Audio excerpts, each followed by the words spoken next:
brazen and belligerent, tough and outspoken. These qualities have made New Jersey Governor Christie one of the most intriguing leaders in America. His hot temper and larger-than-life persona have sparked dozens of headline-grabbing confrontations. And now he opens up to ABC's Jake Tapper about Mitt Romney, Bruce Springsteen, and his ongoing struggle with his weight. If what you want to do is put on a show and giggle every time I talk, well, then I have no interest in answering your question. New Jersey is not a China shop. I get sent here to be elected prom king. But Governor Christie is no question a bull. You must be the thinnest-skinned guy in America. Here's just a slice of life in the Garden State. The day of reckoning has arrived, ladies and gentlemen. And I'm a nice guy. Ask anybody. Well, not anybody, but... And here's the best part of the montage you just saw, the Christie-bration. It was not sent to us by his Democratic rivals. It was sent to us by his office. They're proud of his blunt speak, as we saw this weekend when a reporter asked him a question that did not have to do with a water emergency in Monmouth County. Did I say on topic? Are you stupid?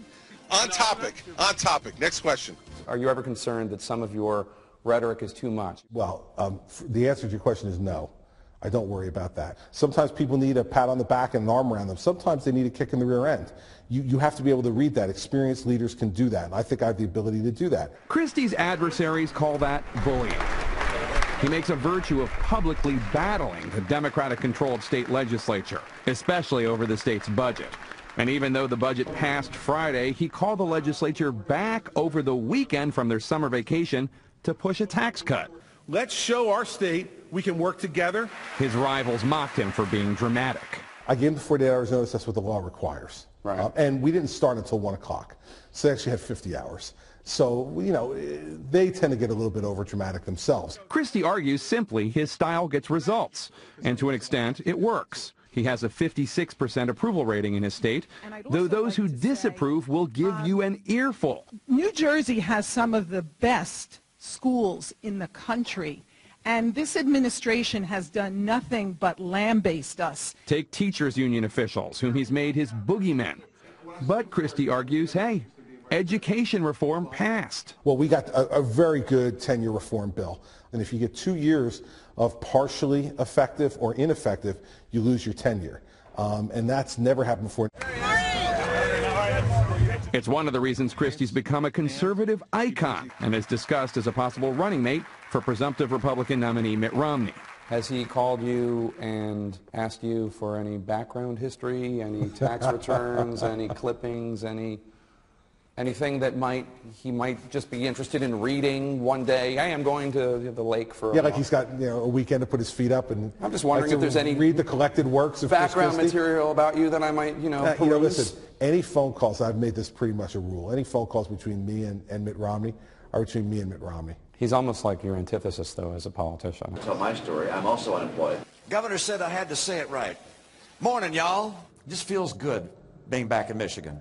The trees are the right height. If somebody was to say, okay, make the bizarro Governor Christie, it would be Mitt Romney. Well, I don't know if I'd use the word bizarro, but he's much more reserved than I am. And I think we're all a product of the way we were raised. And I think, I was just raised in a circumstance where my mother emphasized that to us, that in a trusting relationship, you leave nothing left unsaid.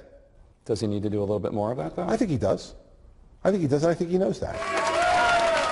Christie is not one to leave anything unsaid, even when it comes to the most sensitive of issues. I've talked to a lot of Republicans who, have hopes for you beyond the New Jersey governorship. They look at you and they think he's not healthy, and they worry about you. Some people, drink too much. Some people take drugs. Some people eat too much. You can live every day without drinking. You can live every day without taking drugs. You can't live every day without eating. And I've struggled with it for the last 30 years, on and off. And I'm trying. It may not look like I'm trying sometimes, but I am. Do you ever think about gastric bypass surgery or anything along those lines? No, it just doesn't strike me as something I'd want to do. Too risky. One thing he does plan to do in the next few months, in addition to campaigning for his tax cut proposal from town hall to town hall, is catch a concert starring the Bard of New Jersey, the boss himself.